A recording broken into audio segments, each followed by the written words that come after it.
Okay, welcome back. I missed you.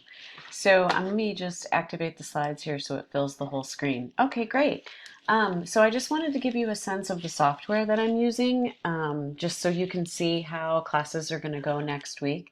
Um, so what I'm going to do next week in our classes, starting Tuesday, is I'm going to cover resources that are available to you through UT. I just want to make sure you are able to get a sense of all the things that UT has put in place to help you and your families deal with the coronavirus.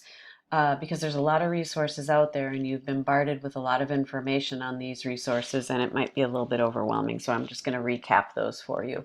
I'm also going to talk about any personal help that I can offer. Um, I'm going to talk about how I revised the syllabus for the rest of the semester. I've made some important changes. We're going to talk about how we will navigate office hours from a distance. We're going to talk about exams and what other components are going to be like. I'm going to talk about changes to the grading policies in terms of dropping the lowest of things.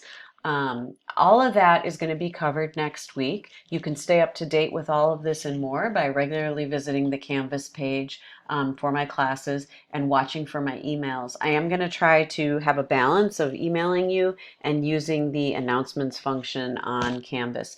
Make sure that you are checking your starting Monday, make sure that you're checking your Canvas pages for your classes, including mine, at least once a day, okay? Because that's going to be our main form of contact, okay? And I will see you next week, and I hope you're well, and I will look forward to interacting with you here virtually via text, via email, via phone call, when whatever works out, okay? Take care.